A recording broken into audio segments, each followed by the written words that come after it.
Shalom. This is Hadassah Batsai One, returning with a brand new study called The Anti-Messiah. Now, in previous studies, the beast of the book of Revelation, we looked at the beast empires from the past, the present, and the future. We also took a brief look at the Anti-Messiah, and then we looked at the last 7 years of the end times, and this entity is in the center of it all. Now, the reason why I am dedicating a lesson, a study to this creature is because there are many people out there guesstimating who he is. They're looking at particular persons and saying this is the anti-Messiah, this is the false prophet. All right? Now, let me just say this. The anti-Messiah and the false prophet are one and the same. The book of Revelation speaks only of the false prophet. However, Revelation chapter 13, when it speaks of the beast that comes up out of the earth, it gives certain characteristics to make it seem to be like the Messiah. Hence, the term anti-Messiah, because it has two horns like a lamb, and we know who the true lamb of Al-Hayam is. It's none other than Hamashiach. But he speaks like the dragon. So this beast that is coming out of the earth has two horns like a lamb, but he speaks like the dragon. And that's where the term anti-Messiah comes from, because he's the opposite of the Messiah. The Messiah speaks only what he hears from the Father, Ha'aba, who is creator of all. And he only speaks in righteousness and in truth and in holiness. This beast speaks the opposite. He speaks abominations, blasphemies. Hence, he's called the anti-Messiah, the false prophet. Now, we're going to look at who is he. And once we look at the characteristics of who he is, even his personality, then we can rule out the popular opinions out there about this anti-Messiah. There are three persons that are being identified as the anti-Messiah, and they're all wrong.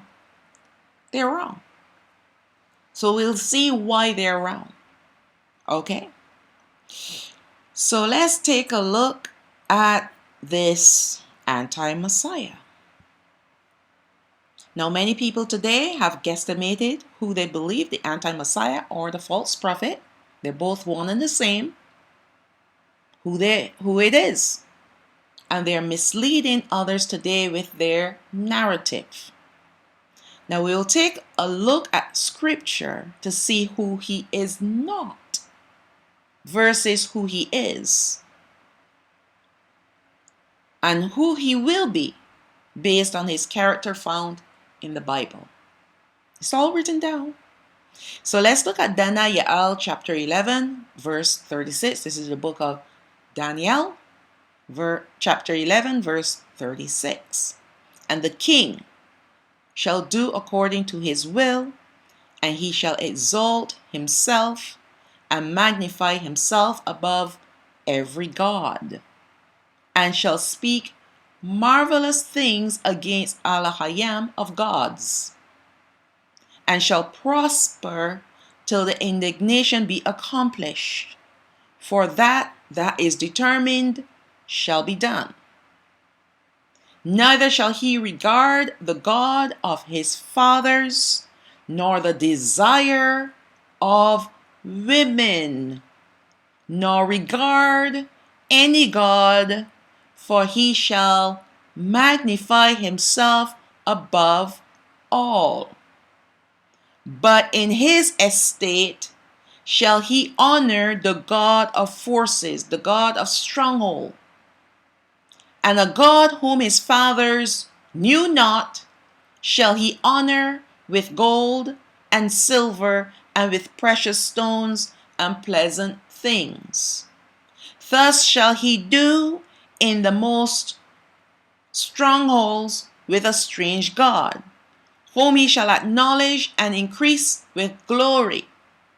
And he shall cause them to rule over many, and shall divide the land for gain. All right. The land that he's going to divide for gain is our land, of course. All right.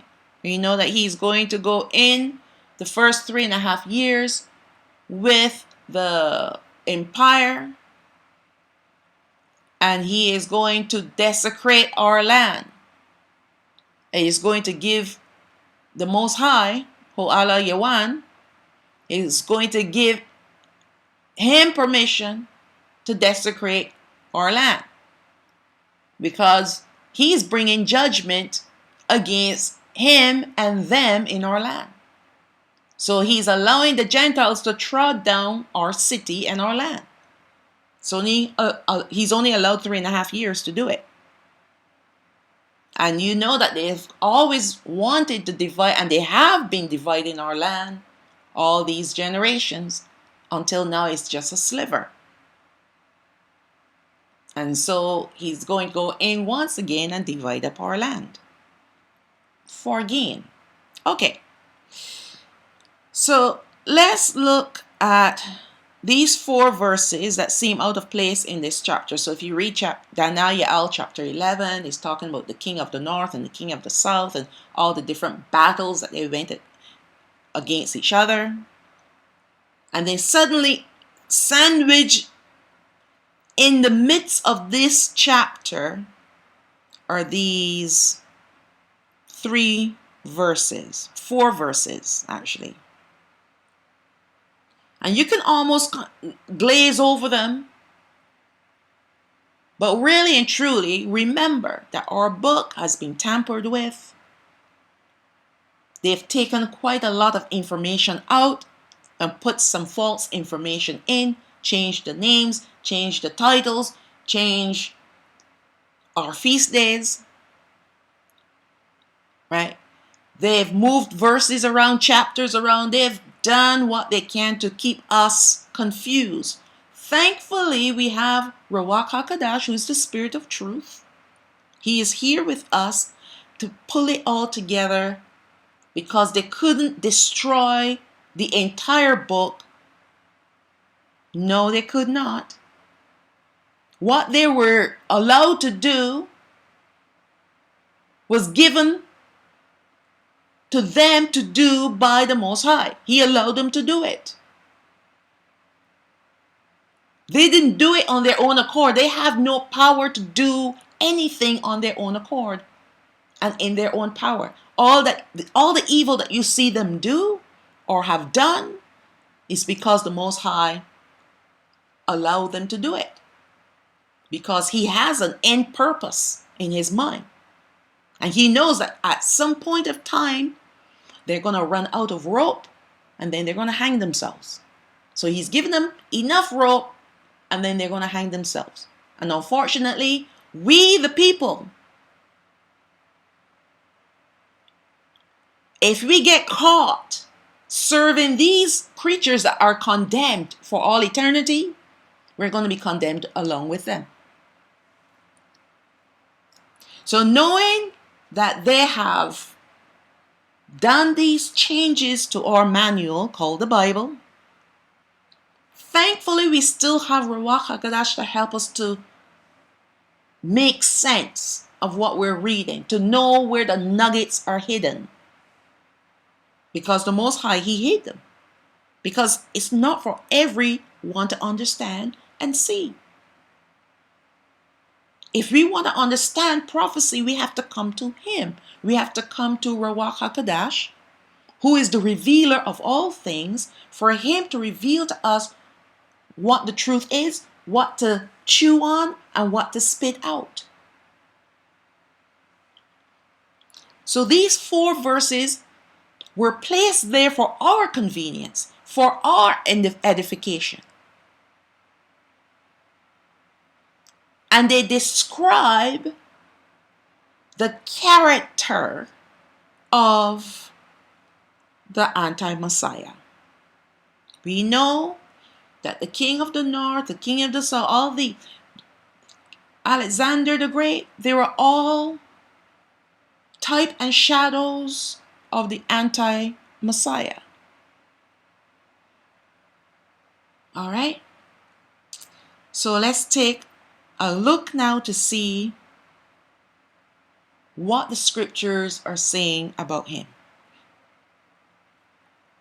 Now, these 4 verses seem out of place in this chapter, as the previous verses were speaking about the reign of Alexander the Great, the emperor of Greece, and over many lands that he conquered. Alexander was a type and shadow of the anti-Messiah because he was an emperor ruling a world empire. We know that today many characteristics of this empire, meaning the Greek Empire, had flowed down to the next reigning empire until the final empire rises up. So all the characteristics of the previous empires, the Babylonian Empire, the Medo-Persian Empire, the Greek Empire, all flowed down into the Roman Empire. And the Roman Empire, what it has been doing for the last few generations, has been reinventing itself and spawning. Okay? When Alexander died, his world empire was divided into 4. He had a young child, but the child was too young to rule as an emperor. So his 4 generals proclaimed themselves kings and warred against each other in order to gain dominance. Now, this was all prophesied by Daniel long before this all took place. However, the verses above are not referring to any of these kings, but a future king that will rule this earth, but only for a short while, and that is the anti-Messiah, the king, or rather emperor over his beast empire that will also arise. So the beast empire, that's the one, Revelation chapter 13, that comes up out of the sea. That is the empire. That is not the anti-Messiah. A lot of people have got it wrong. They said the beast that comes out of the sea is the anti-Messiah, and the beast that comes up out of the earth is the false prophet. That's incorrect. The second one is correct, but the first one is incorrect, because the anti-Messiah and the false prophet, they're one and the same. I've said this before. So the beast that comes up out of the sea, that's the empire that has 7 heads and 10 horns. Now, many people are assuming that the anti-Messiah is someone we already know. On one hand, some people say it is Obama, while others say that it is Trump. Both assumptions are erroneous, as the persons who are saying these things are far from the truth and not scholars of the written word of Allah, and certainly not students of Ruach HaKodesh. They are gauging their opinions from the opinions of others, which really does not make any sense at all. So let us look at the character of this anti-Messiah, and then you will see that those 2 individuals mentioned above do not match the scripture's description of this beast king. Now, I will add a third. There's this person that is suddenly making a name for himself in Israel. And he's he seems to be a very highly educated person. He's doing miracles, healings. That's the report that is coming out. Or, those are the reports that are coming out from Israel, from people that are studying this particular person. But we'll see that neither he or the others fit the description written about in the Bible. And not only in the Bible, there is a further description that we're going to take a look at in the Apocrypha. All right. Now, number 1, he will be a man. And that's why it speaks of the gods of his father. Meaning that he will be, he is a person that exists on the earth as a man. And only after Satan possesses him, one of the Satans possesses him, then he becomes Satan incarnate, who will exalt himself and magnify himself above every god on this earth. So he will become like a god on this earth. And all other gods he will dismiss. All right? Has that happened yet with these three entities? No. All right. Number 2. He will speak blasphemous things against Elohim. Now, I know that the person before they are possessed by the Satan will seem like a normal person, and you can use that as an argument for Trump and Obama and the other one there in Israel, right? They're not possessed with Satan yet, so therefore they're kind of like a normal kind of person, not really speaking blasphemous things, but you can tell that they are against the Most High based on their lifestyle and other things that they say. They're alluding to the fact that they don't believe in his existence. Because when you pass certain laws to allow certain entities like the alphabet group to have all these rights on the earth, then it means that you don't, or they don't believe in the Most High. And we know that's the case with them when they were presidents. All right? So, granted, until the body, the man, becomes possessed with Satan and he arises as the anti-Messiah, then he will speak blasphemous things. But there's still other characteristics and the personality that we need to look at in order to know that those two people, they don't fit. Neither is the one in Israel. He doesn't fit. All right, so let's go on. 3, he will despise all other gods, even the gods of his fathers. He will not have any desire for women. Now, as far as I know, Obama is married, and the other one is married too. No, I'm not sure about the one in Israel.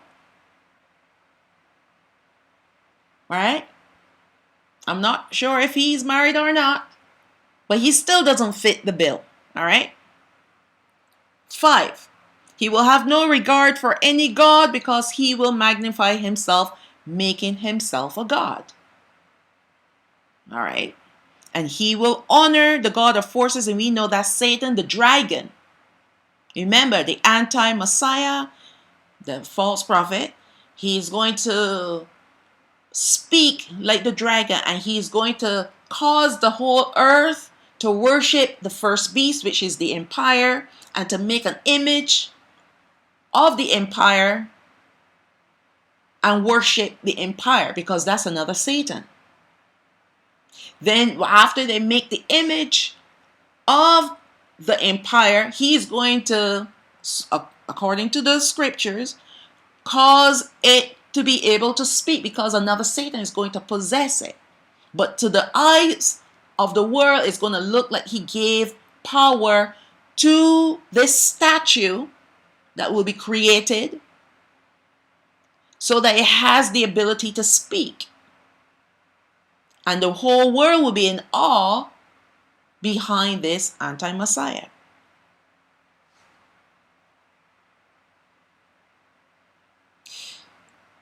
So Satan, the dragon, he will honor. And that is a God that his fathers knew not, because the gods that his fathers, his forefathers, because he's descending, or he's a descendant of a lineage that has been existing on this earth for a long time. He's coming from one of those old families. And those old families, they have these other gods, and there's one in particular that we're going to take a look at. But at the end of the day, it is going to be the dragon that he gives his honor to, that he is going to give his silver, his gold, and all the pleasant things he's going to give to honor the dragon, which is another Satan. All right. And the reason why he is doing that, because he is working by example. He wants the world to give to the dragon. Just like how he honors the dragon, he wants the whole world to honor the dragon with their gold, with their silver, and their precious things. All right. And we know how influential people can be. Just look at social media. You just got to put out something out there, and suddenly the whole world wants to try it. All these challenges. All right? Because people are easily influenced into doing things if the right people are doing it. And if the number of people doing it is a big number. So if you go to social media, you see 1,000 people are trying this thing, you're like, I would like to try that too.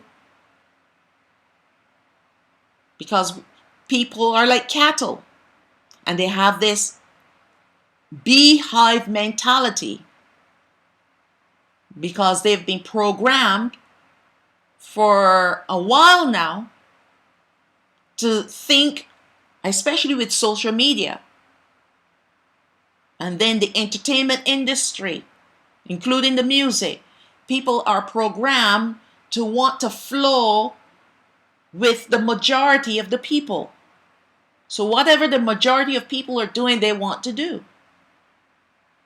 That's the nature and the psychology behind people. Especially if people are weak-minded, and we know that our minds have become weak because we have rejected Al-Hayam. Anyone that rejects Al-Hayam and thinks that there's another way to worship or another God to worship, you become weak and easily influenced. But when you're rooted in Al-Hayam, you're not that easily influenced. That's why the battle on this earth is really going to be against the southern kingdom and the northern kingdom, because all other people are like putty in the hands of Satan. He can do whatever he wants to do with them, and they'll say, yes, master. All right. We know that this character is not on the scene as yet as the anti-Messiah. He will make his appearance after the beast empire is established on the earth. An emperor needs an empire to rule. When we look at the characteristics above, clearly the two names mentioned do not meet any of these requirements.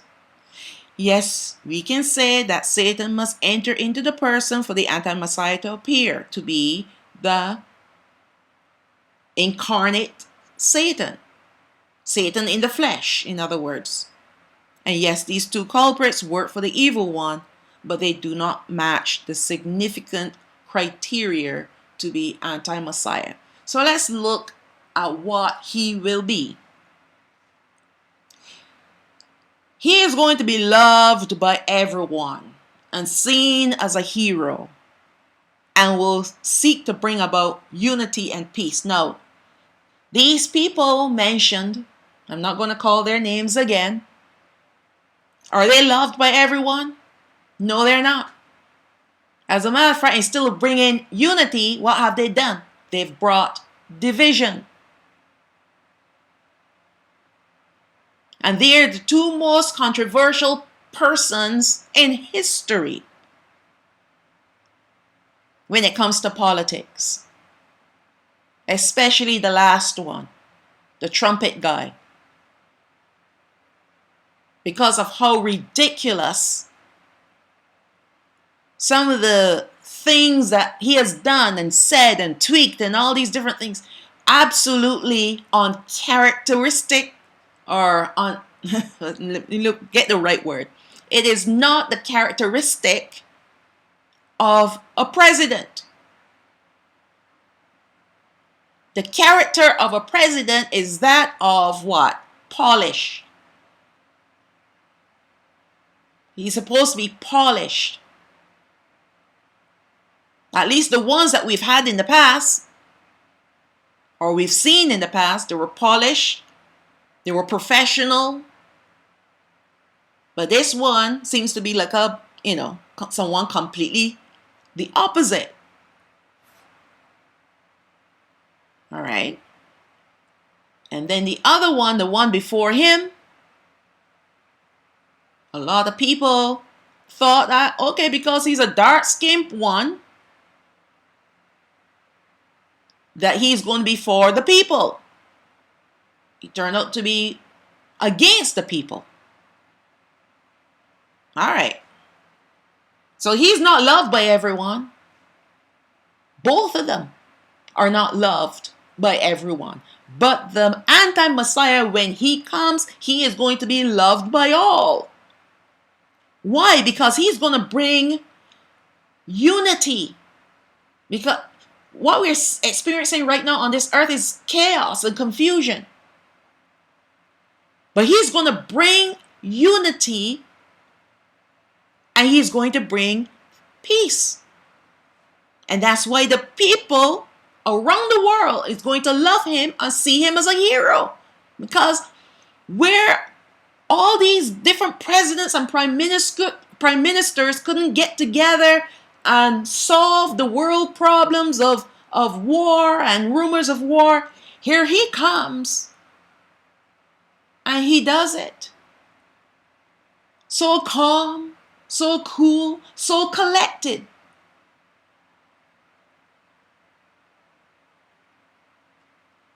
He's going to be charismatic, winning the hearts of both men and women, the young and the old. Charismatic. Do you see Trumpet as a charismatic person? Do you see that Barack fella as charismatic? Ain't nothing charismatic about them.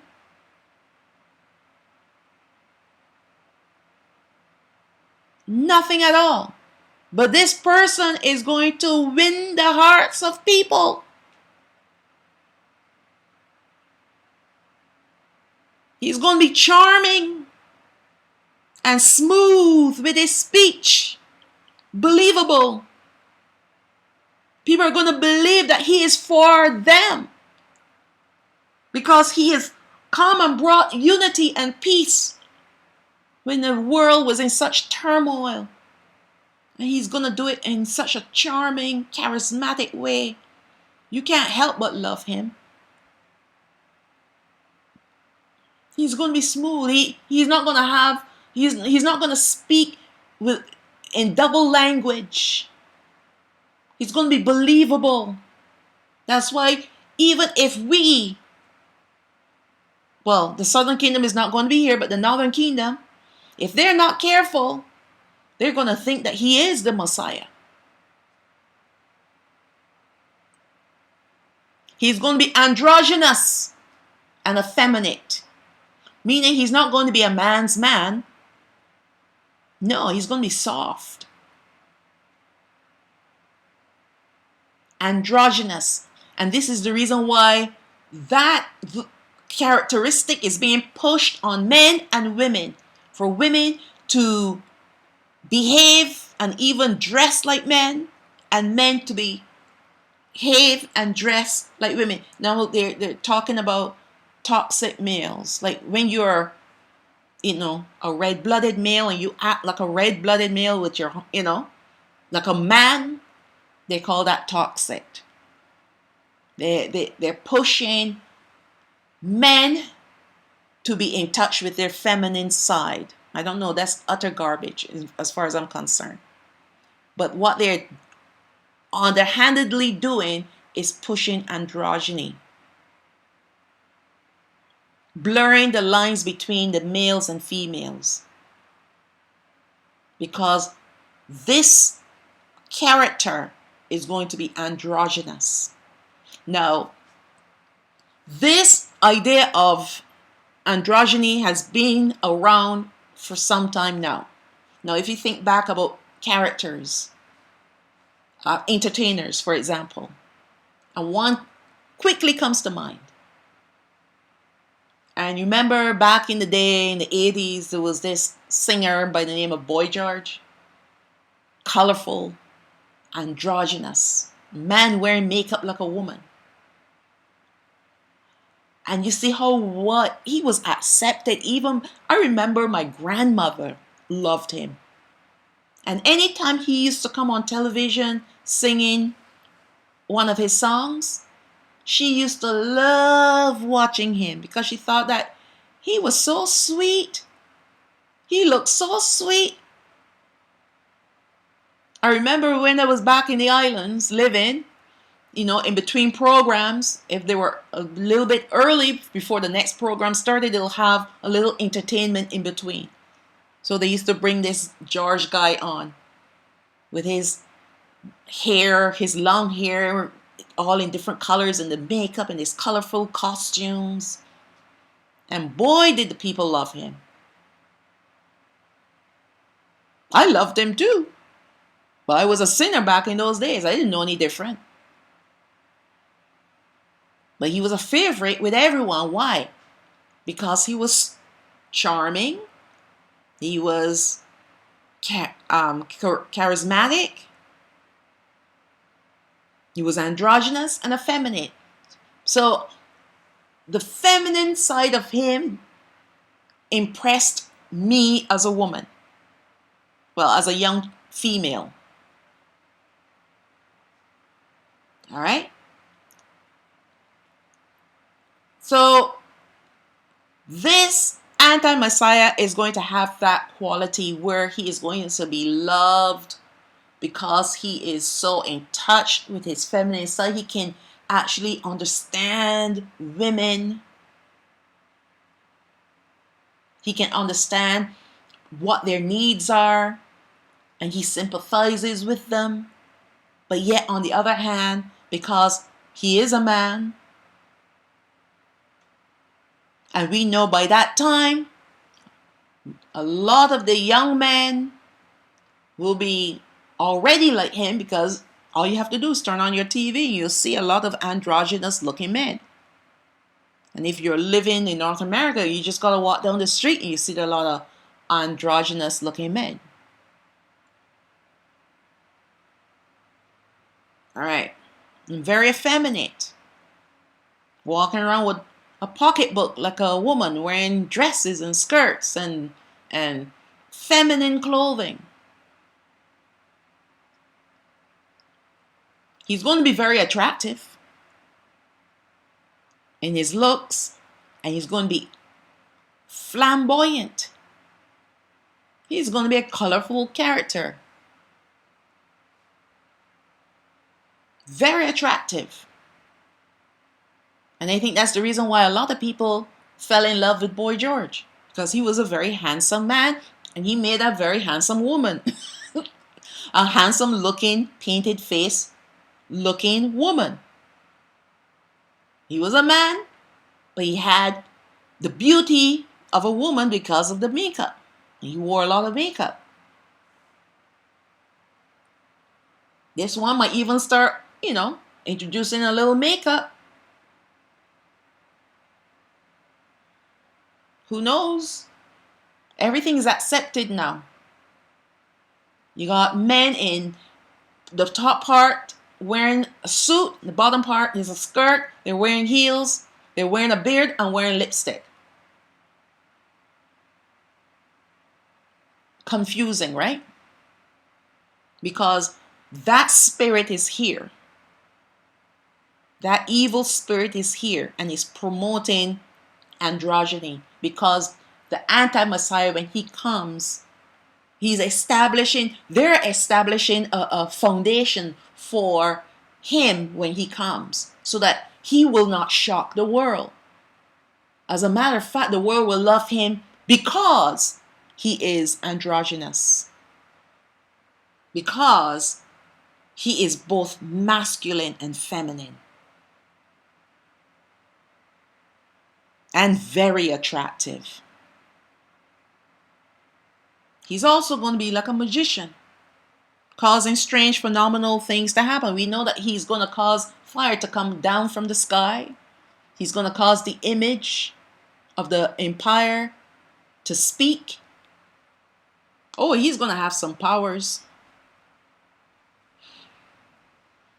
He's going to be a brilliant strategist. A strategist. He's going to be able to strategize to get the world back in order, his order.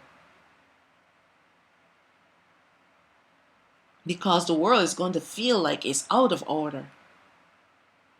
So in order to have a new order, they have to destroy the old. Bring some chaos and confusion. So he's going to be brilliant at that. And he's going to be brilliant at fixing the problems in the world. He's not going to be foolish. He's going to be a genius, speaking a number of languages. Mathematician, scientist. He's going to have the qualities of a genius, the beauty of a model, dressed like a model, charming, charismatic, flamboyant. He's going to have it all. No wonder he's going to worship himself. Because when he looked himself in the mirror, there's no one that's going to be as beautiful as he is. Or as handsome as he is. So he's going to be a lover of self.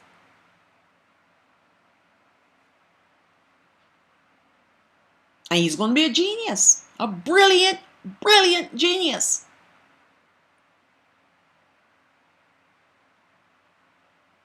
And he's going to be at the same time extraordinarily evil.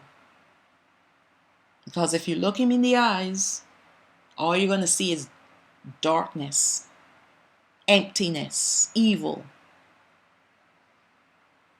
Now, you won't be able to see that evil unless you're living in the light.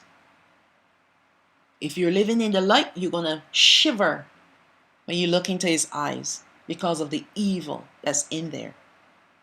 But if you're not of the Most High, you're just going to see him as this extraordinary man. In touch with his feminine side. Very genteel, very soft, very flamboyant, colorful. Now, when you think of Trumpet and Barack, do you see them as any of this? No. Trumpet is clumsy, absurd. That's the correct word. Absurd, clumsy, and at times ridiculous. Does he strike you as a genius? Is he brilliant? No. How can he? Is it the person that's coming on the scene is a person that's been sitting in the background waiting for his time to rise up. So there will be no previous history, good or bad, about this person. When he comes on the scene is what people will see as he stands before them and does the miracles and bringing peace and unity. But these are the ones that other people are claiming, oh, he's the Antichrist. No, this is the Antichrist. They have previous bad reports about themselves and all the bad decisions that they've made. Do you think that when if they should suddenly become like this, like the anti-Messiah that I have written down here, do you think that people would automatically fall in love with them? No.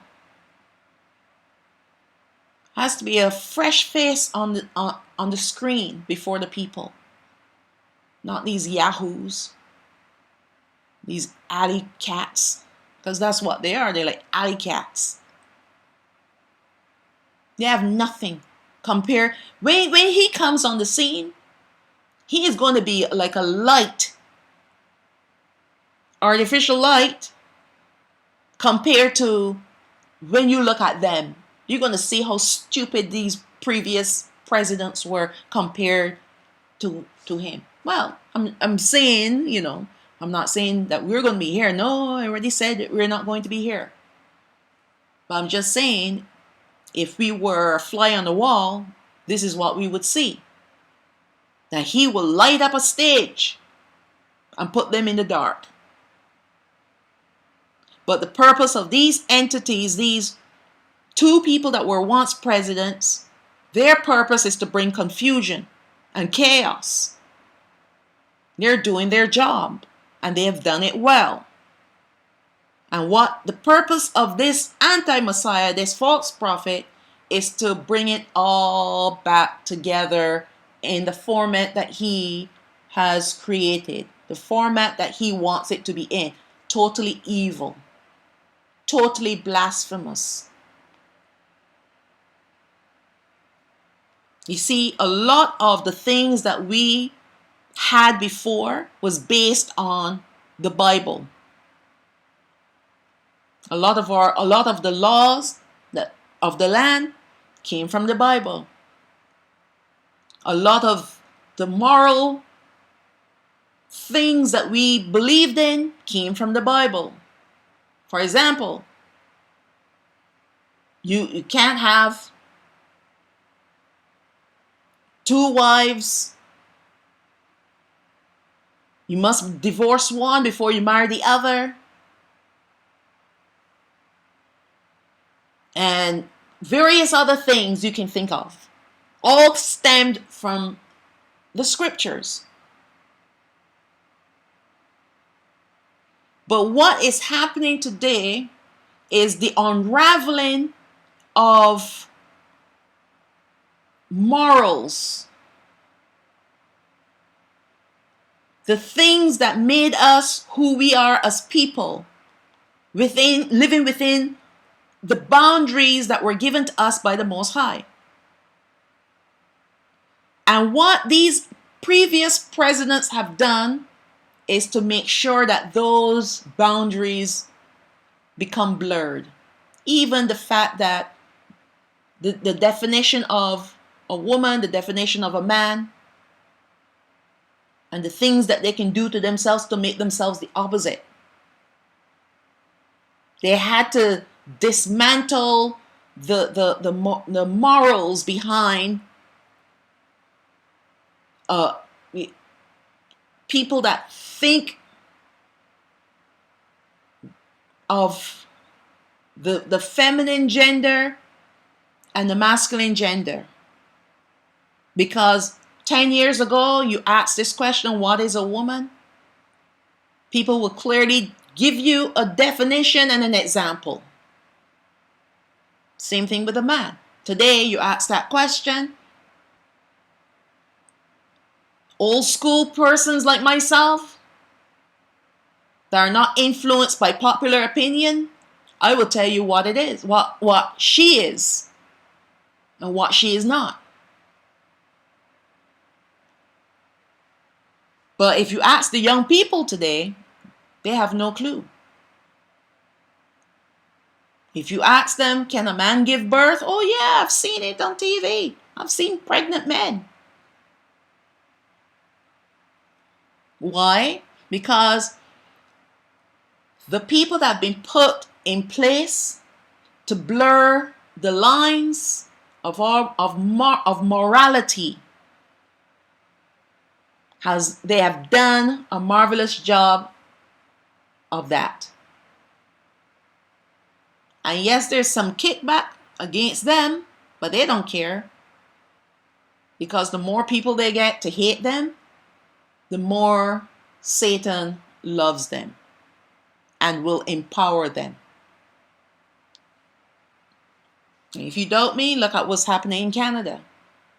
Nobody likes that prime minister up in there, but yet he still gets in to be prime minister. And I know the people haven't voted him in, but he's still there. I'm not political in any sense at all, because they're all playing a game. And the game that they're playing is against us. You may have the left side and the right side, but they're both playing the same game. Good cop, bad cop. They're all part of the same group. It's like a coin. It has two sides, but it's the same coin. This is what is happening in the world. You have people against and people for, but they're all part of the same group. And they're all working together behind the scene to bring division amongst us, the people. So when you look at these characters and think, oh, this is the anti-Messiah. No, this is the anti-Messiah. You have no clue what you're talking about. Because he's not going to bring division. He's going to bring unity. All right? All right, let's move on. Now, all of these points made are confirmed in the Bible and in Apocrypha. And when you read the book of Adam and Hawa, that's Adam and Eve, but you don't use the name Eve, because Eve is not her correct name. That's the name of a goddess, but the correct name is Hawa. We see the nature of these devils, the fallen angels, and their evil influence on mankind since the fall of Adam and Hawa. So, if you really want to know about this beast that's coming, this beast king that is coming, all you have to do is read. And not only do you read, but you look around you and you see what's happening around you to prove what you've read. Because the word of Allah Hayam is never wrong. Okay, chapter 20, verse 1. After Cain had gone down to the land of dark soil, and his children had multiplied therein, there was one of them whose name was Ganun, son of Lamech the blind, who slew Cain, who is Cain. But as to this Ganun, Satan came into him in his childhood, and he made sundry trumpets and horns, and string instruments, cymbals and psalteries and lyres and harps and flutes, and he played on them all times and at every hour. So Ganun was a master musician. He was an entertainer. All right? And when Satan entered into him, it gave him the power to be able to play anything, to make music at all times and at every hour. And when he played on them, Satan came into them, so that from among them were heard beautiful and sweet sounds that ravished the heart. So not only did he go into Ganun, but he went into the music. You know, if you think about music today, okay, even music from yesterday, back in the days, the 70s, the 80s, you know, the love music. Sing, all you have to do is put on that little Barry White and you, ooh, baby. That's all you need to hear. Goose pimples come up, right? Who do you think these people were singing under? The influence that they're singing under. Why is it that certain music makes you feel a certain way? And especially if you are with the opposite gender, it lures you into a situation that you ordinarily would not have found yourself in. And especially if there's a little drink involved too. I used to go to bars and clubs, but fortunately I was not one to be easily influenced. And I was not a drinker. Never been drunk in my life. All right? Because I wasn't really into alcohol. I just wanted to hear music and dance and have a good time and then go home. But there's some people, they go to the club or the bar, they drink, they smoke, pick up a person, and then they head home with them. And that's what the club scene and the bar scene was for. They were pickup joints. All right? Especially for people that are needy.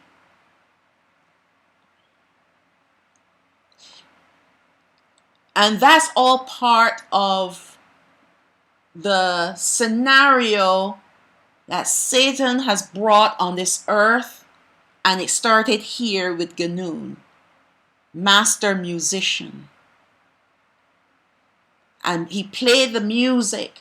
And the music, because it was possessed with Satan, it makes the music sweeter to the ears because it is now playing on the sin nature.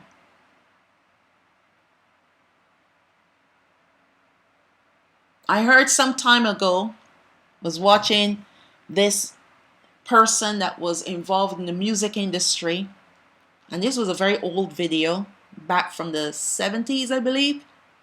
And what he was saying, that inside of the music studio, can't remember which one, there's one of the popular ones, I'm sure they're in all of them, is a temple, Masonic temple. And what they do when they cut a demo, that is the original copy of that, whether it was a CD or whatnot, single, but the original copy, the demo, they put it on the altar, and you know, the robe people will come and put their curses upon it, and then the demos will each have their demons attached to it. And then they print them and sell them to the public. Now, if you don't understand demonic possession, it's not only the physical thing that is possessed, is what you hear and what you see that can become a problem, an issue for you. Because what you see and what you eat, what you hear, if your heart is not right before the Most High, then what it does, it opens up a portal for those evil entities to come into your realm and be a problem for you. And that's why people, when they hear music, or they, you go to the nightclub and stuff, they can actually do things that they normally would not do, because they've opened up that music. They've allowed the portal to be opened when they gave ear and sight to whatever is possessed by these evil entities.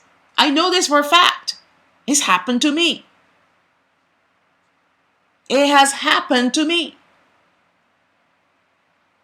These evil entities cannot enter into our realm unless we welcome them in.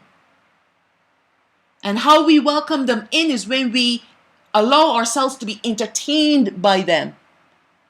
And we say, yes, I want to see this. Yes, I want to listen to that. So this is what this person who was big in the music industry said. And this is how they send these possessed music in the world. Now, if you notice, turn on the radio station and they play certain songs several times in a day, repeatedly. And I couldn't understand that. I'm thinking, well, don't they have other music that they can play? Until the Spirit explained to me that when you hear the music, when you hear that song often enough, then it plays in your mind. Then you start humming it. Then you start singing it. And what do you think the devils will do? You've just allowed them to open up that portal. And then they come in. And that's why you have health issues, you have lust issues, you have all kinds of issues, anxiety problems, worry problems, all kinds of problems because of these evil entities. That's why I say do not listen to worldly music.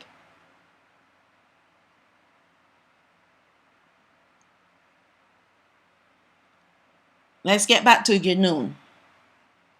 Verse 4. Then he gathered companies upon companies to play on them. And when they played, it pleased well the children of Cain, who inflamed themselves with sin amongst them, and burnt as with fire, while Satan inflamed their hearts one with another, and increased lust among them. Remember I told you about the nightclubs? That's why they had nightclubs. Still do. And bars. Oh, I want to go and relax. I want to go and have a good time.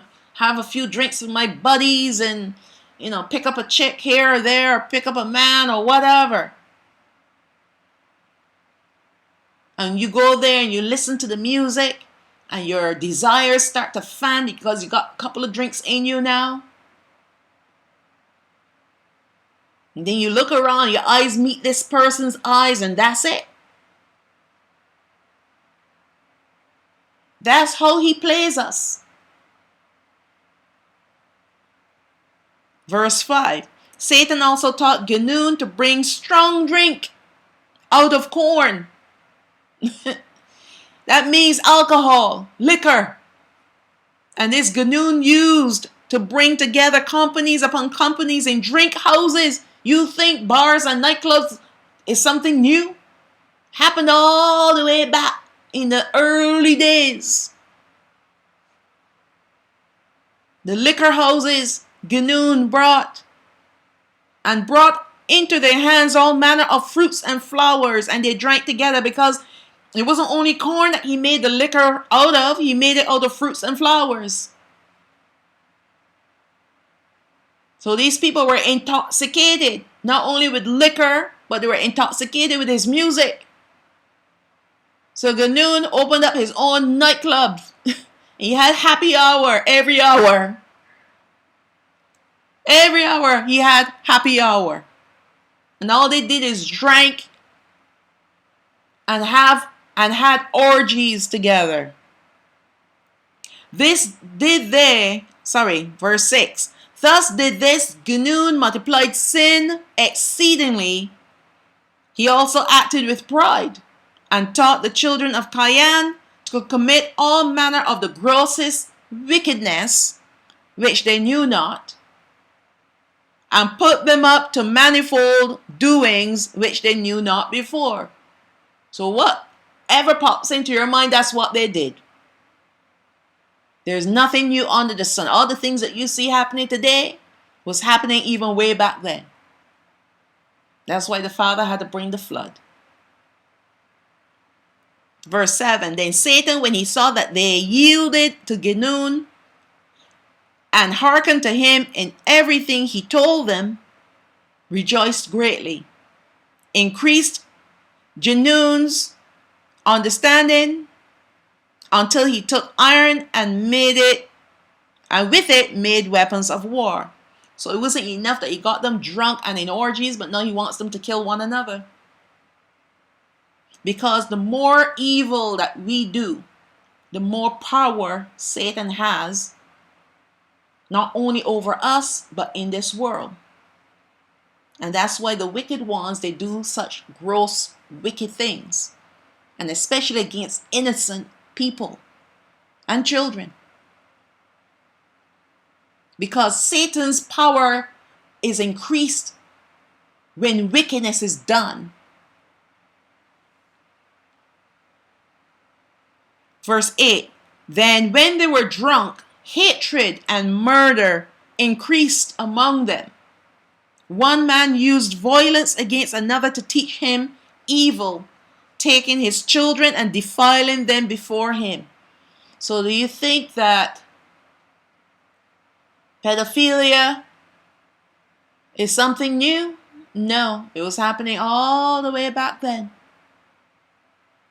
Verse 9, and when men saw they were overcome and saw others that were not overpowered, those who were beaten came to Genun, took refuge with him, and he made them his confederates. So they left the devil and they went to another devil. Because Genun was a very wicked, evil young man. Verse 10, then sin increased among them greatly until a man married his own sister or daughter or mother and others, or the daughter of his father's sister, so that there was no more distinction of relationship. And they no longer knew what is iniquity, but did wickedly, and the earth was defiled with sin.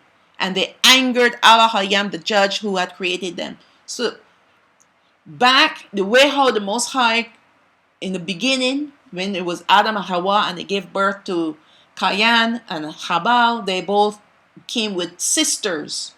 They were twins. The girls were not mentioned, but they were mentioned in the Apocrypha. Habal was supposed to marry Cain's sister, and Cain was supposed to marry Habal's sister. That's the way how Adam and Hawa wanted it.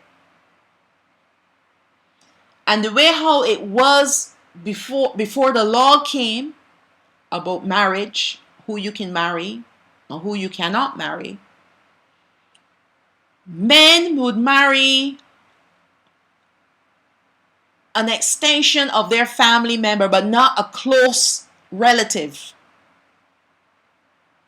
That was allowed because the gene pool was still somewhat pure. But what these wicked ones were doing, they were marrying their own mother, their own sister. There were no boundaries for them.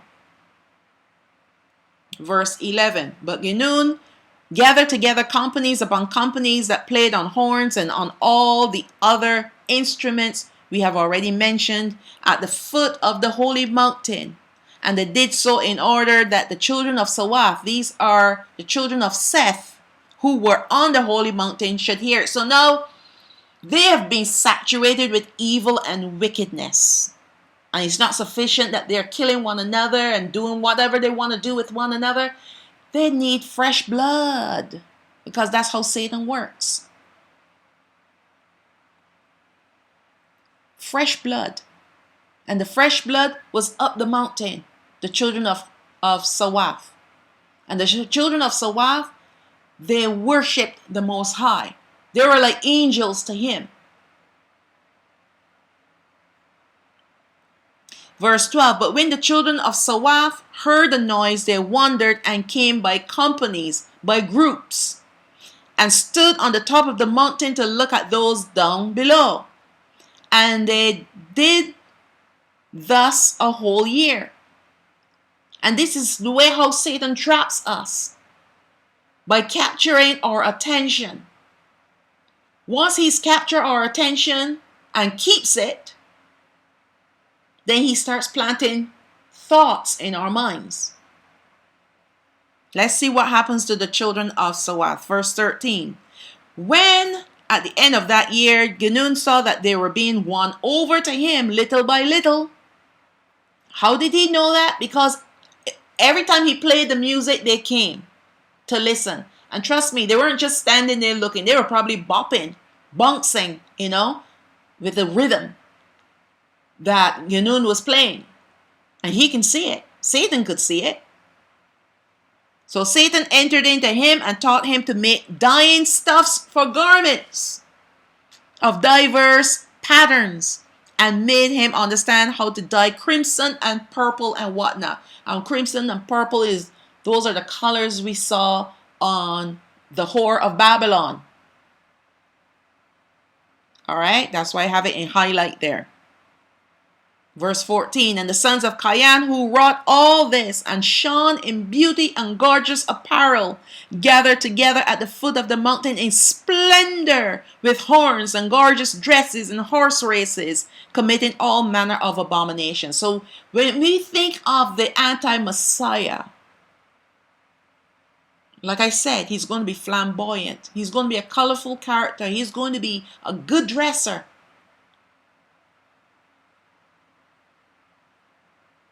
This is the attributes of evil portraying itself to be beauty. And this is what it does. It uses the external things, colorful garments, makeup, those kinds of things to allure through looks of the eyes. Because it appeals to the eyes. It is beauty to the eyes. You got this makeup now that glitters. Sparkles. All of that is to attract with the eyes. And this is what Satan is professional at. To get you to wear the right kind of clothing to draw attention to your body. That's why you have the women walking around half naked. Sometimes naked because they're wearing something. You can look right through them. You can look right through the garment and see their business. Right? Men too. Why do you think men are wearing these tightly fitted shirts? Because they want to show off their body shape. All of that is to attract with the eyes. And that's all satanic. And that's how this anti-Messiah, he's going to be like that. He's going to attract with the eyes. All right. Verse 15. Meanwhile, the children of Sawath who were on the holy mountain prayed and praised Allahayam in the place of the host, in the place of the host of angels who had fallen. Wherefore Allahayam had called them angels, because he rejoiced over them greatly. So the children of Sawath, they lived on the mountain and they worshipped the Most High. And the fallen angels were replaced with them. They replaced the fallen angels because of their worship. They didn't worship in heaven. They still worship on the earth.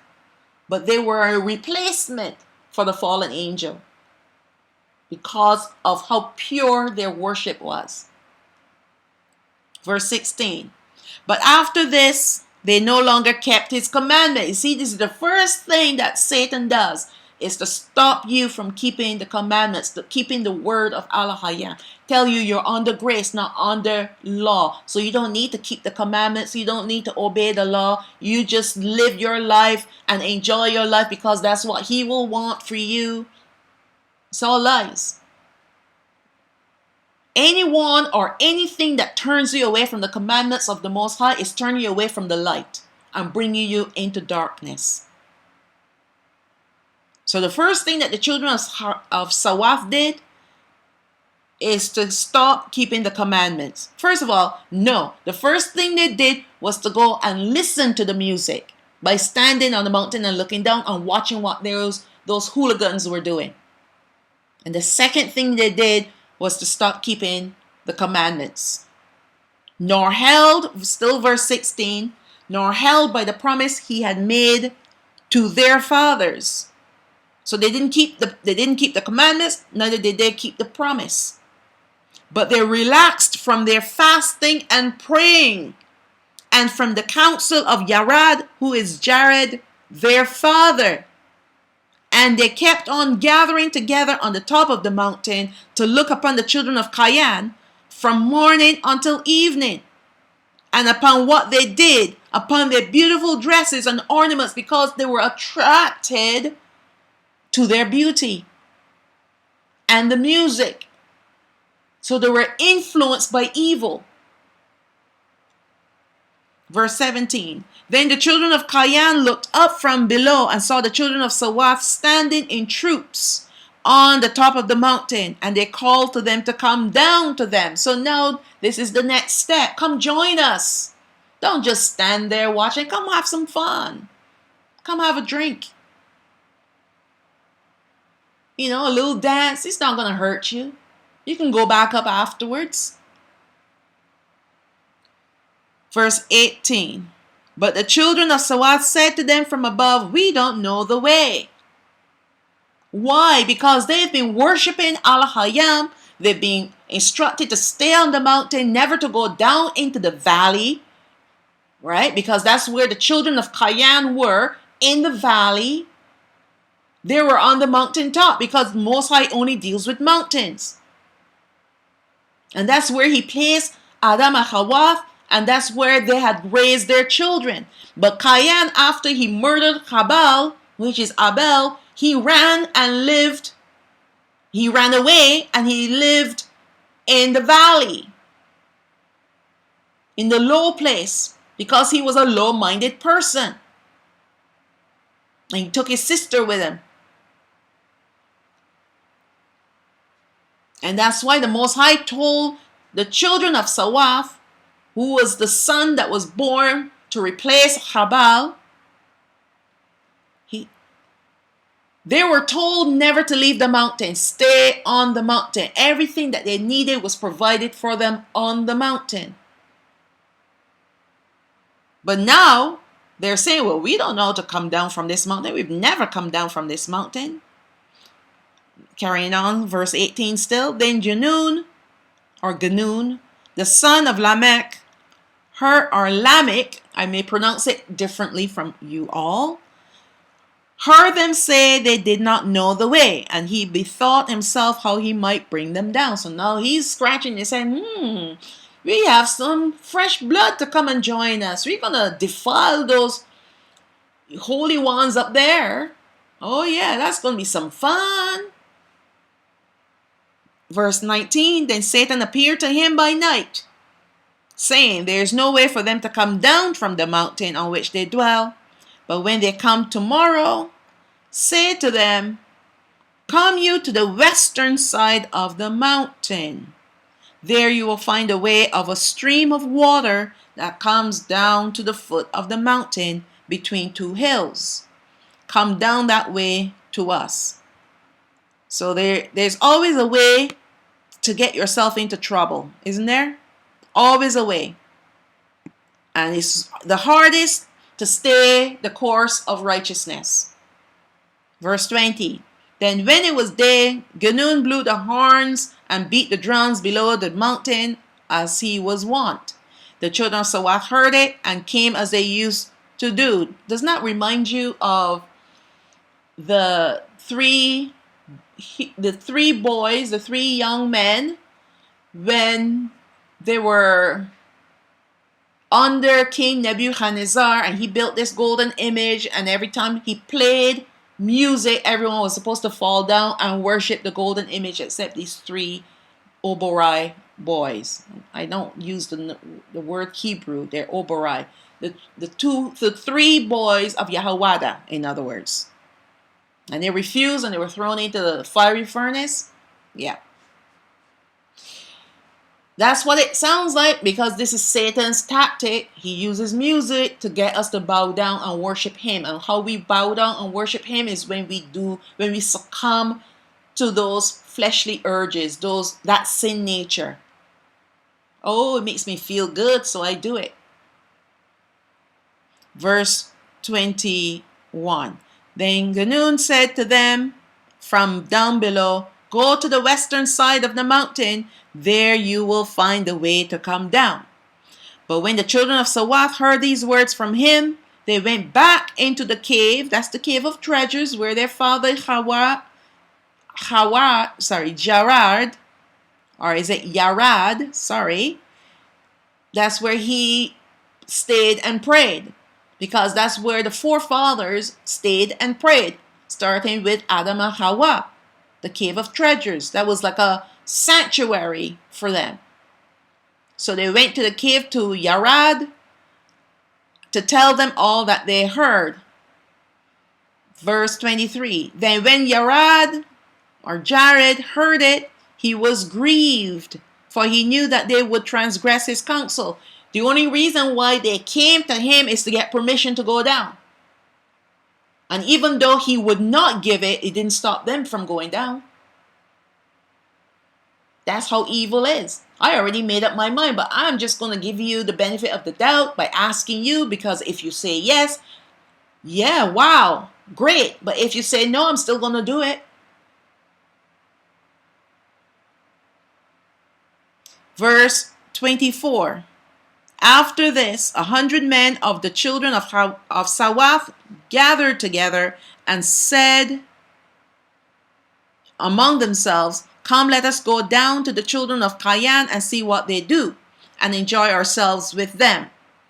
But when Yarad heard this of the 100 men, his very soul was moved, and his heart was grieved. He then arose with great fervor, and stood in the midst of them, and adjured them by the blood of Habal the just, "Let not one of you go down from this holy and pure mountain in which our fathers have ordered us to dwell." But when Yarad saw that they did not receive his words, he said unto them, "O my good and innocent and holy children, know that when once you go down from this holy mountain, Alahayam," I should not have that word there, God, please forgive me, "Alahayam will not allow you to return again to it." And the word Yarad, there are no J's in our language, it should have been Yarad, means to decline or to go down. So in his day, the children of Sawath went down the mountain. He again adjured them, saying, "I adjure you by the death of our father Adam, and by the blood of Habal of Sawath, and of Anawash, which is Enosh, and of Canaan, which is Canaan, and Mahalalael, which is Mahalalael, to hearken to me, and not to go down from this holy mountain. For the moment you leave it, you will be reft of life and of mercy," meaning you will perish for all eternity. You're condemned. "And you shall no longer be called the children of Alahayam, but the children of the devil." But they would not hearken to his words. Hanawak, who is Enoch, at that time was already grown up, and in his zeal for Alahayam, he arose and said, "Hear me, O you sons of Sawath, small and great. When you transgress the commandment of our fathers and go down from this holy mountain, you shall not come up here again forever." Verse 30. But they rose up against Hanawak and would not hearken to his words, but went down from the holy mountain.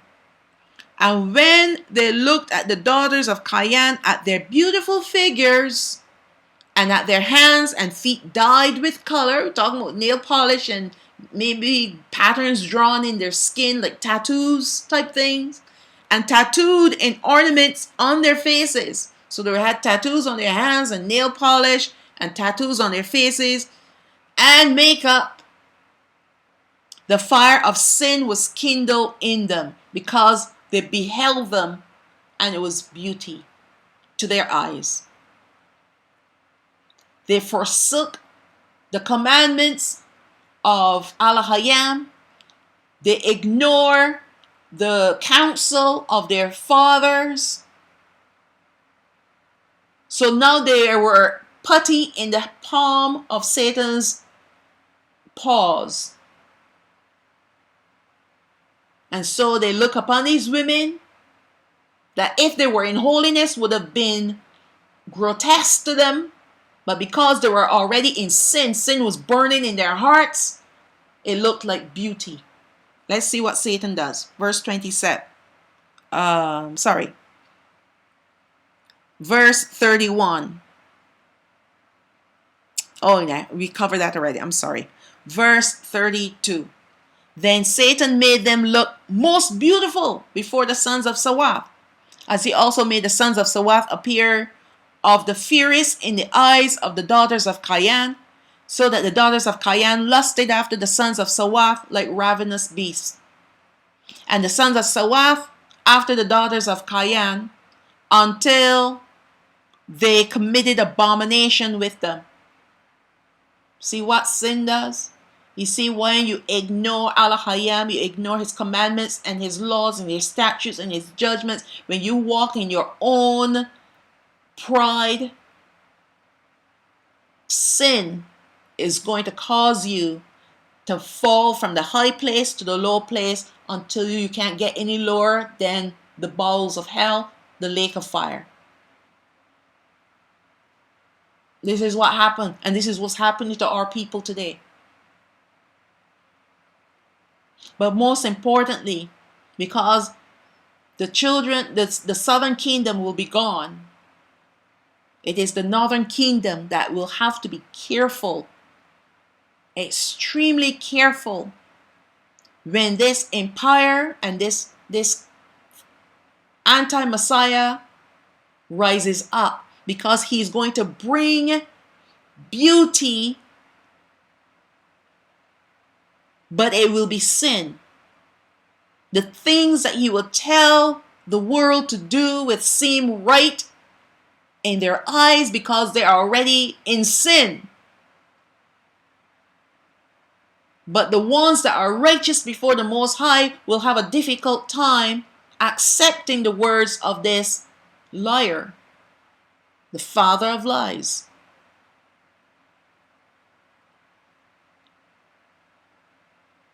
And Satan does not come with blatant evil to lure you into evil. No, he comes to you with beauty to lure you into evil. And that's why I'm saying the anti-Messiah must win the hearts of people because of his beauty. His beauty that he will shine forth with his words, because he's going to be very good with words, and the beauty of his appearance.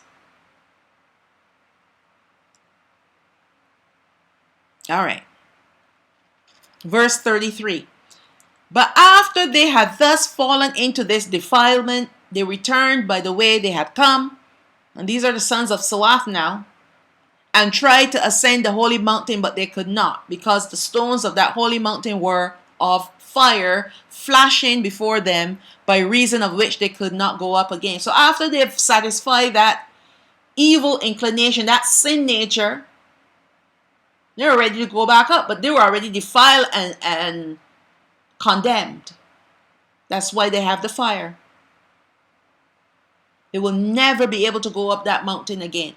They had to spend the rest of their lives in that valley with all those wicked people because they became just like them. They thought, okay, let me just have a little fun for a little while and then I'll go back up.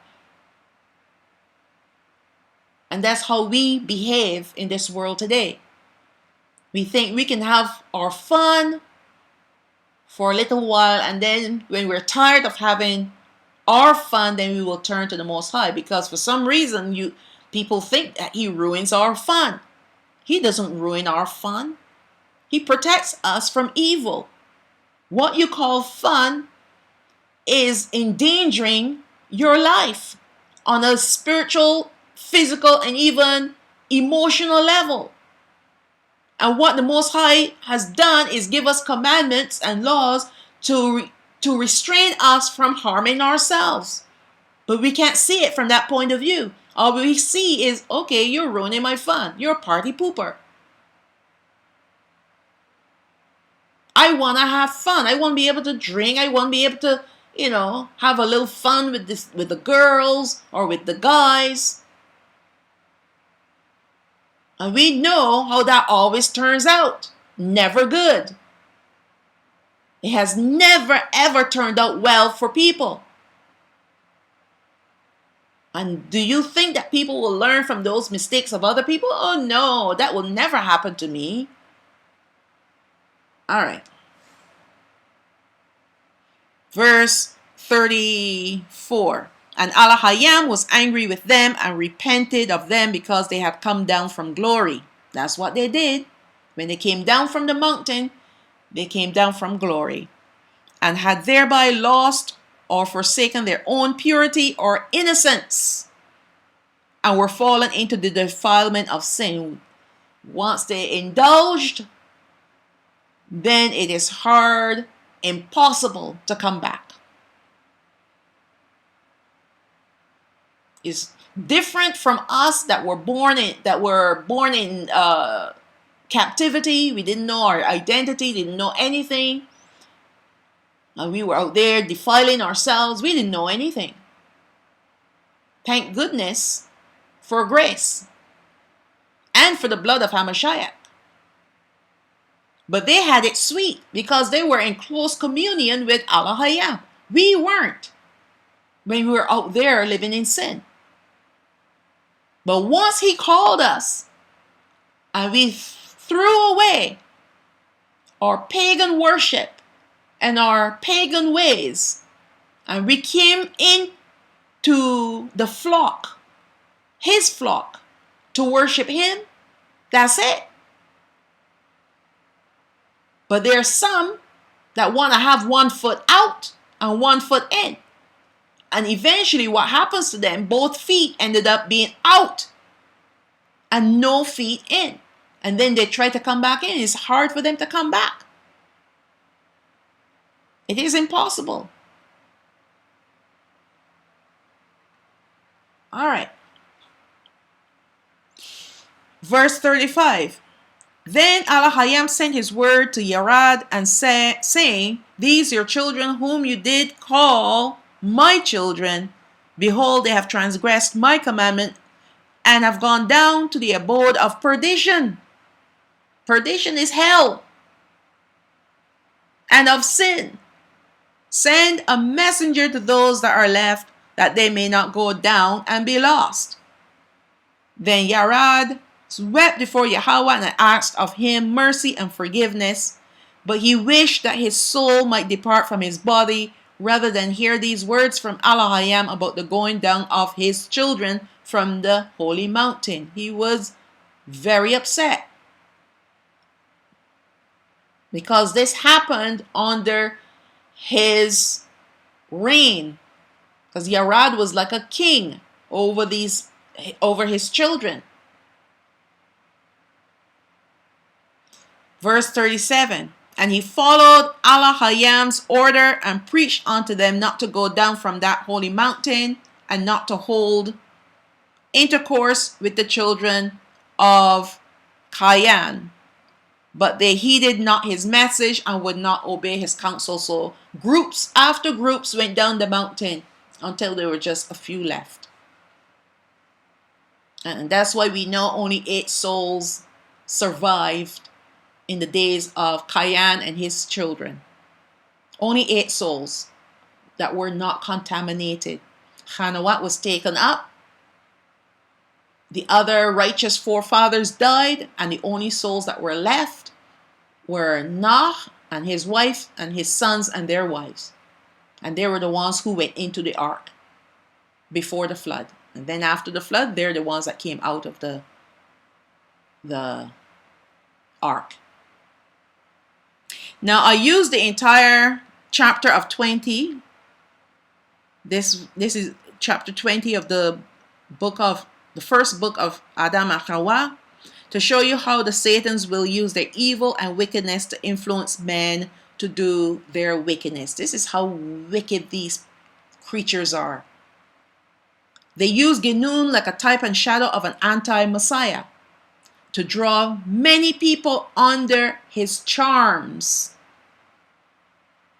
And likewise, they will use the coming anti-Messiah in the same manner. So the anti-Messiah, because he's going to be possessed with a Satan and ruling with another Satan, going to influence people just the way how Genun influenced not only his brethren in the valley with him, but the children of Sawah who were living up the mountain. Great influence this Genun had. And this anti-Messiah is going to have great influence on people. Androgyny is promoted now in the world, where women and men have blurred the boundaries that once defined their genders. This is the work of the Satans, as they are androgynous. There were times when Satan appeared to Adam as a woman, a beautiful woman, to get him to lie with her, to lie with it. They don't have any reason to stay within any boundaries, because they're wicked. So all boundaries are removed from Satan and the other Satans. All right. This is the work. Okay, I said that already. They are going one step further in this wickedness to promote men like creatures heavy with child. I'm trying to be very, cryptic, because I don't want to say certain things, and I've said this before though, but they're promoting men to be creatures heavy with child, pregnant. And again, this is all part of the Satan's strategy to cause men and women to walk in utter darkness. Now we know men can't be pregnant. Those are people that have transformed themselves to be men, but they retain their womb. And so you have someone from the chest up looking like a male, but from the chest down, they're female. And that's why it has a baby in there. So it's a woman. Don't kid yourself. Now, this love for strange flesh has been around for a long time now, since the time of the fallen angels and Genun mentioned above. And strange love meaning when you love something, you have intercourse with a creature, you have intercourse outside the boundaries that the Most High has given to us. A man with a woman, not a man with a man, or a woman with a woman, or a beast. All right? But now they're blurring those lines today. They're blurring those lines today. Now they're letting people marry their pets. Ridiculous, I know. But this has been around for a long time now, because it goes against the laws of Allah Hayam. Any law that Allah Hayam has for his people living on this earth, the Satans will have the opposite law, the anti-law. All right? Anything, they will go against the laws of Al-Hayyan and promote sin. And they always promote it as fun. If you notice, oh, this is so much fun. There's nothing new under the sun. So this was happening even way back then with Ganun. That's why I read the chapter. Now we have come full circle, and wickedness will once again peak, as in the days of Noah and in the days of Lot combined. That's what Hamashiach said, right? That as in the days of Noah and in the days of Lot, you're going to see these things happening. But this is now the point of time when this anti-Messiah is going to be reigning along with his empire.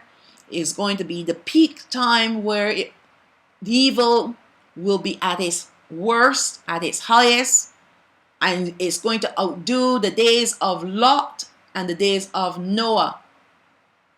It's going to be worse than those two times combined. And we know in the days of Noah, the Father had to send the flood, and the days of Lot, he sent fire and brimstone.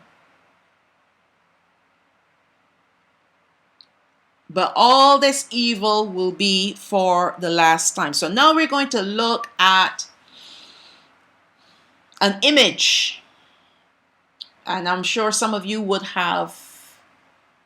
be familiar with this image, but I am going to present it here to help you to understand why I know that the anti-Messiah is going to be androgynous, effeminate, very feminine in his ways, charming, but still feminine, beautiful instead of handsome. Yeah. And this image is called the Baphomet. All right, so we're going to take a look at this creature. It is an image, an idol that's been worshipped for a very long time now. And it was originated during the Middle Ages and was originally worshipped by the Knights Templar. We know that is a secret society back in those days. And now it is worshipped by the Masons and the Church of Satan. Now the nearly identical bronze statue was revealed. Sorry, let me read that again. A nearly identical bronze statue was unveiled by the Satanic Temple in Detroit.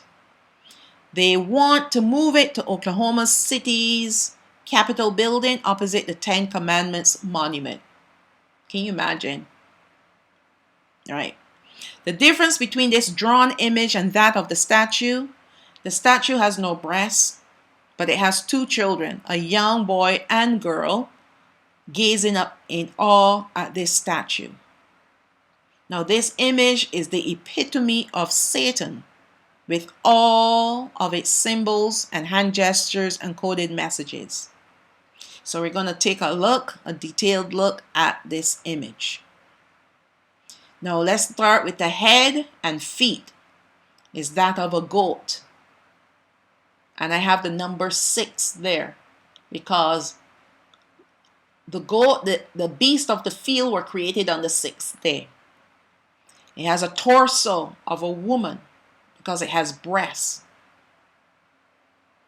And the woman and the man, they were both created on the 6th day as well. So that's why I have the 6s there. So the lower half of this creature is like a man. All right.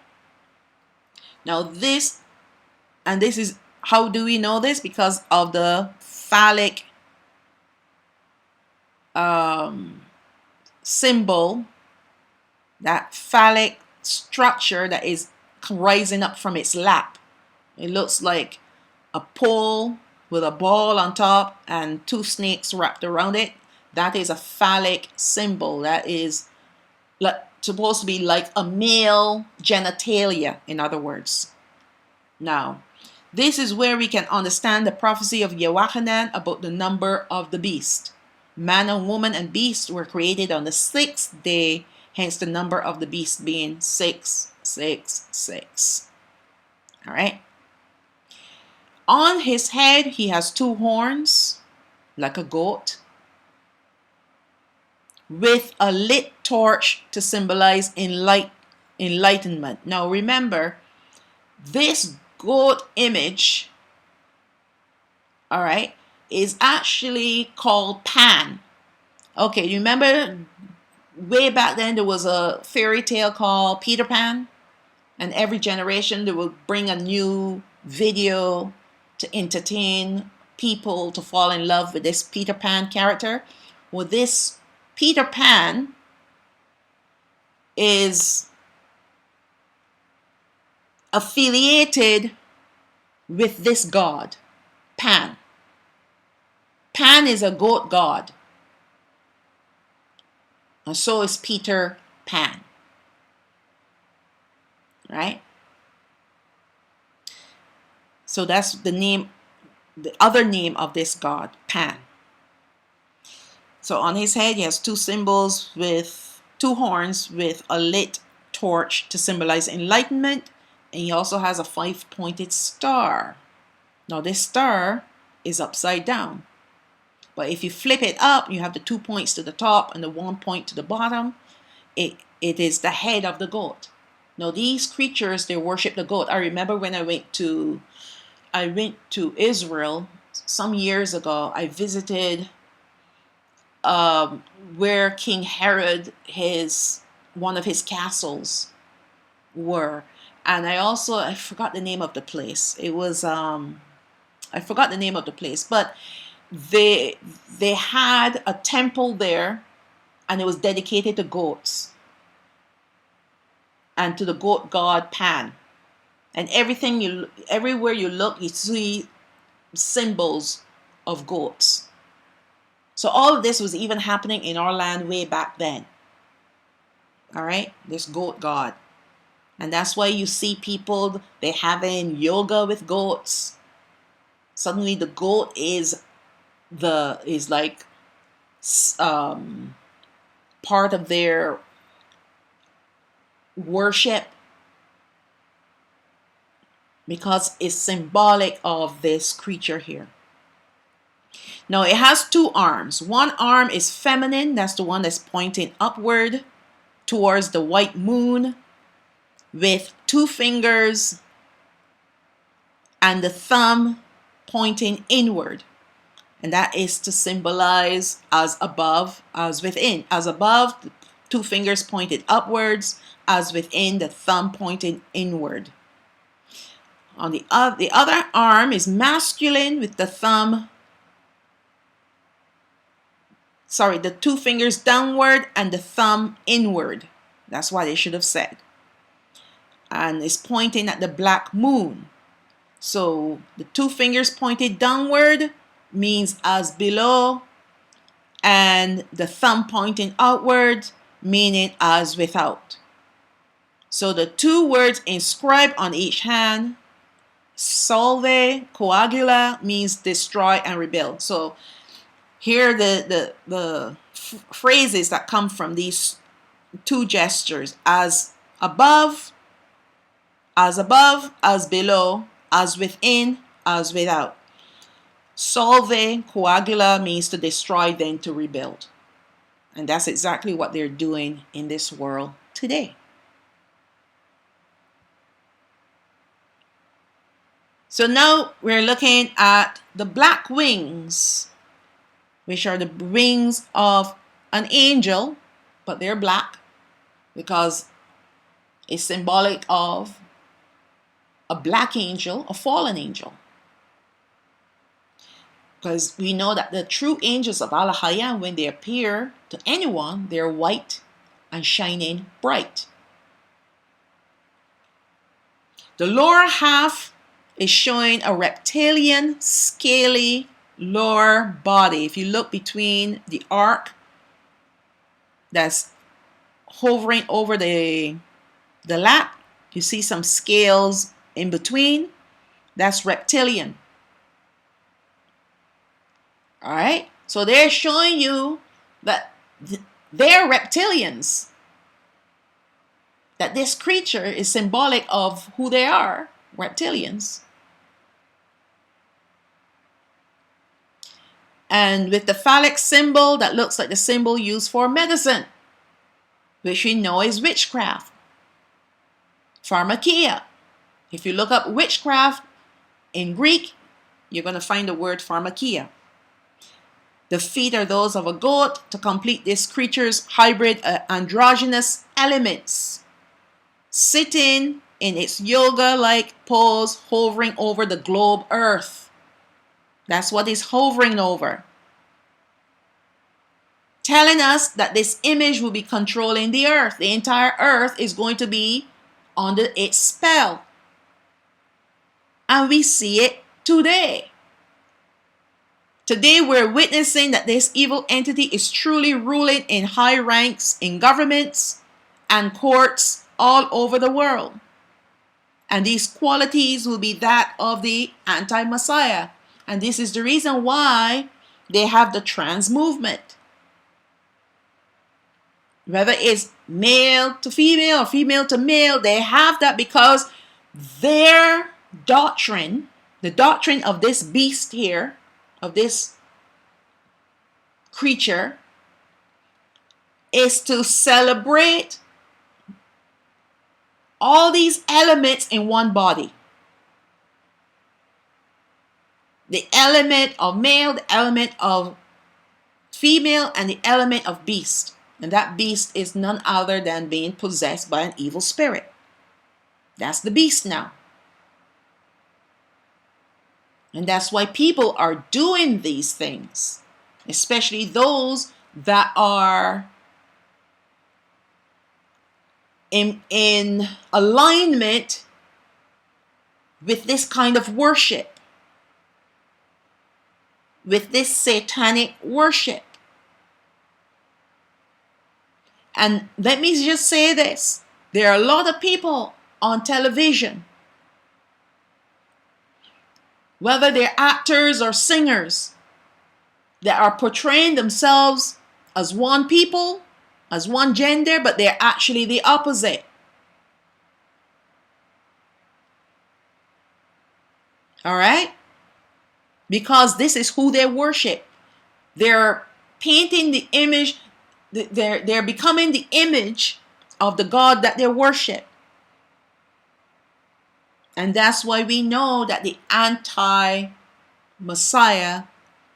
is, he's not going to have a goat head. No, remember I said he's going to be extremely attractive. But he's going to have these elements within his body. Of course he will. If they're pushing this thing so strongly, why do you think that is? Because when he comes wearing a three-piece suit and heels, they're going to think nothing about it.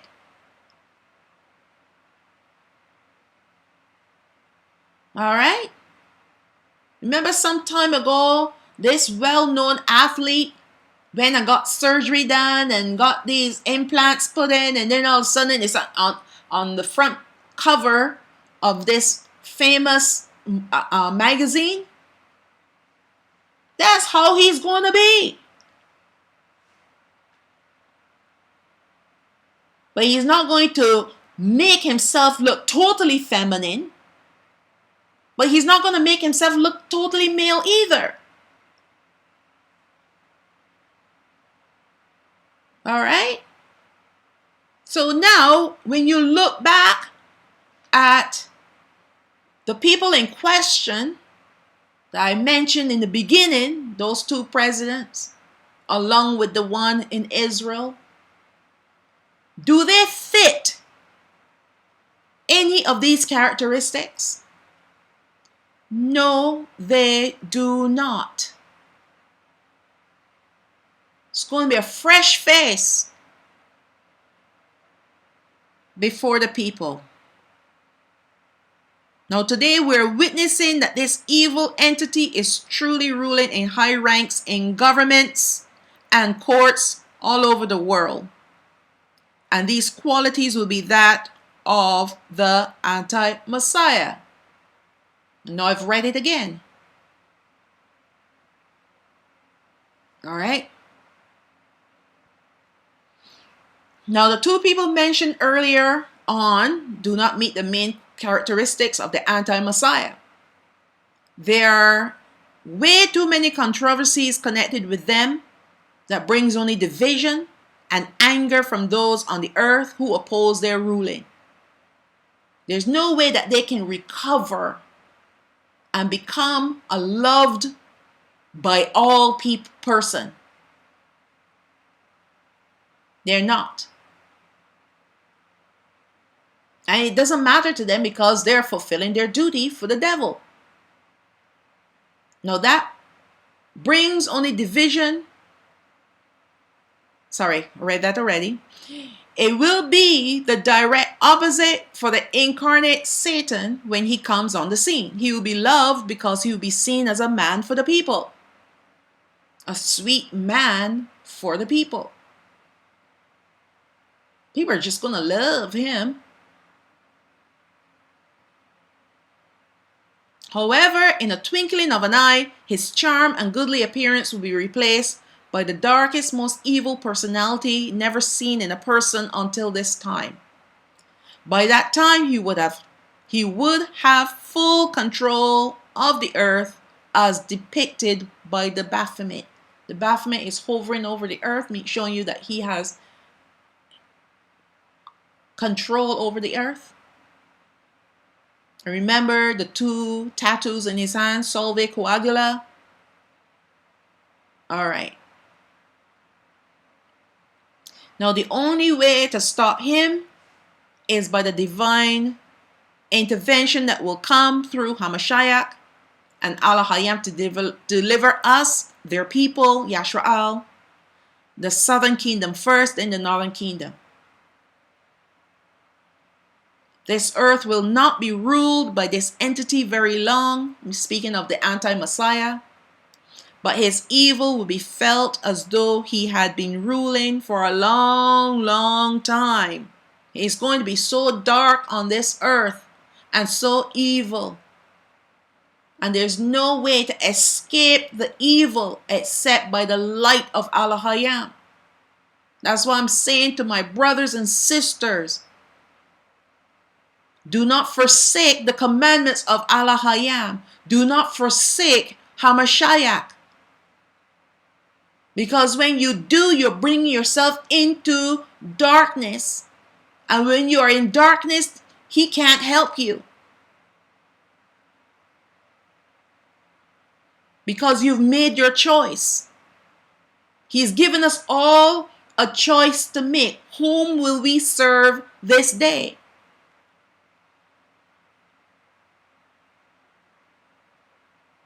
And this anti-Messiah, if it wasn't for the fact that the days were shortened, then the very elect will be fooled by this character.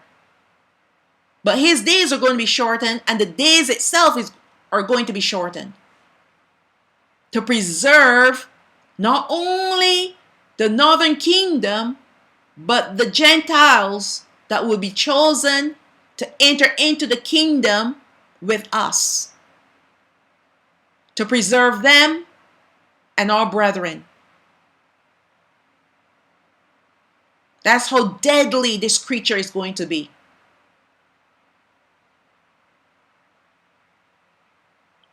All right. Hence the reason why time will be shortened by the fourth trumpet, and he will be thrown into the lake of fire along with his minions when Hamashiach comes to reign for 1,000 years on the earth. And that's what is coming. But in the meantime, you people will have to persevere through this evil entity. We have not seen anything yet. And thankfully, the southern kingdom is not going to be here. No, we are not. But the northern kingdom will be preserved if they obey Allah Hayam, if they keep his commandments, if they walk in righteousness and in holiness, they will be fine. You may have to go through some trials, But if they persist and resist the enemy, then they'll be fine. All right, so that's the ending of this study. I wanted to bring this in because by the time we get into, which is the next thing that I'm going to go back to, which is the book of Revelation, continuing part 2 of chapter 6. I thought it was going to be a longer chapter, but it is actually only part 2.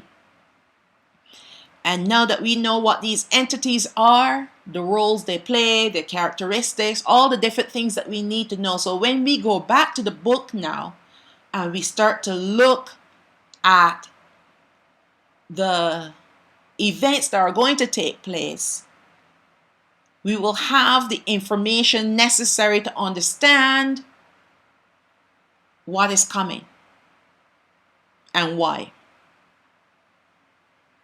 And it will save time by me not having to go through this all over again, because if you've watched the videos, these other ones, I'm going to link them with the book, the study of the book of Revelation. I'm going to link them all in there together so that you will know that they're all part together with the book of Revelation. All right. And I would strongly encourage you, if you're just watching this for the first time, please go in and watch the Beast of the Book of Revelation and the last 7 years of the end times to have an understanding about some of the things that I've said. I didn't go into too much detail about the beast that comes out of the sea, but I did go into great detail in those series. Okay? So with that, I'm going to read Deuteronomy chapter 6, Debarayam chapter 6, verse 24 to 26. Ya Barakat Yahweh wa Ya Shamarak. May Yahweh bless you and protect you. Ya'ar Yahweh panayo alayak wa yachanak.